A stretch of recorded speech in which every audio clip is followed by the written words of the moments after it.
The hand has been hot for 2 days. Ancient humans who survived past age 15 had a modal life expectancy of approximately 72 years. Not because life was gentle, but because the group refused to let go. So what exactly happened on the day the group finally did? In 2018, microbiologist Frank Maixner at the Zurich Research Institute for Mummy Studies in Bolzano, Italy, published the first comprehensive analysis of Ötzi, the Iceman's stomach contents. Ötzi died 5,300 years ago in the Ötztal Alps, an arrowhead through the left shoulder, severing the subclavian artery. But Maixner's team wasn't studying the cause of death. They were studying what came before it. The finding: between 30 and 120 minutes before he died, Ötzi ate a full meal. Ibex meat, red deer, einkorn wheat, and nearly 46% of the stomach contents, by weight, was animal fat. He wasn't running. He wasn't starving. He was fed, moving, and operating at full capacity. The last day, from the inside, looked like every other day. And that changes everything about what we think ancient dying meant. Across multiple archaeological populations, roughly 1/3 of all skeletons show healed fractures, bones that broke and mended. This wasn't luck. A broken femur requires 6 to 8 weeks of near-total immobilization before weight-bearing is possible. During those weeks, that person contributes nothing. The group fed them anyway.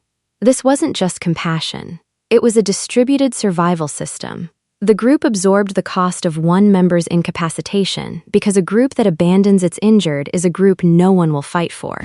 This wasn't just medicine. It was an insurance contract written in bone. Then there is Shanidar 1. Excavated from Shanidar Cave in Iraqi Kurdistan by Ralph Selecki beginning in 1957. He survived a crushing blow to the head that left him partially blind, with a withered right arm and a serious leg injury. He lived to an estimated 40 to 45 years. In a Paleolithic environment, he could not hunt. He could not carry. He ate every meal as a gift from people who had less than enough. The counterintuitive logic: keeping a non-productive member alive signals to every productive member that the group will not abandon them either. The social contract works precisely because it is unconditional. This wasn't just care. It was the foundation that made risk-taking possible. Ötzi carried all of this: the contract, the cost, the knowledge. On the morning he died, the morning Ötzi died, he would have woken at altitude, somewhere above the tree line, air thin enough to feel it in the chest on exertion. His gut was inflamed. He carried 2 intestinal parasites, whipworm and roundworm, documented through ancient DNA analysis of his preserved intestinal contents. They caused malabsorption, cramping, inflammation. He knew this, or knew its equivalent, that something inside him was wrong. So before he moved that day, he ate bracken fern. Bracken is toxic in large quantities. In small doses, its compounds irritate the intestinal lining in ways that create an inhospitable environment for parasites. He was medicating himself with a controlled poison while simultaneously fuel loading on alpine fat for the traverse ahead. 1 meal, 2 functions, no physician. The fat he thing was not incidental. Fat oxidizes at approximately 9 kilocalories per gram, more than double the yield of carbohydrate or protein.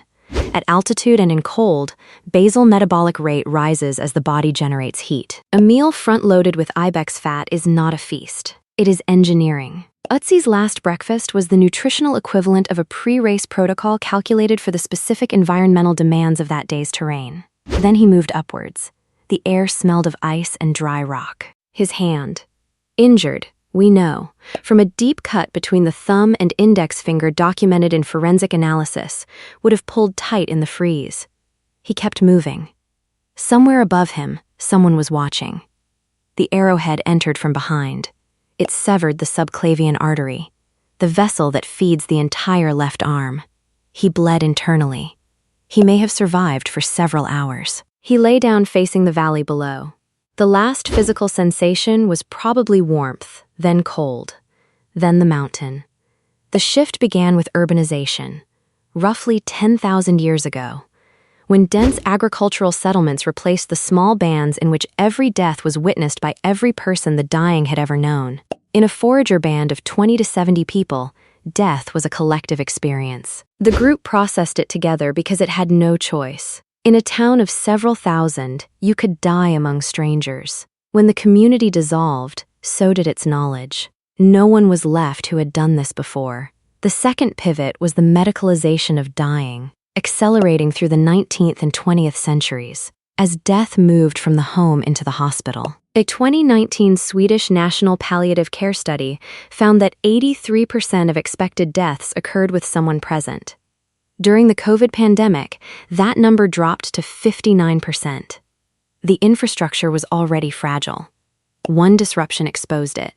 What was lost was not grievance. What was lost was the practiced skill of collective witnessing, knowing how to sit with the dying, how to prepare the body, how to carry the loss forward without institutional mediation.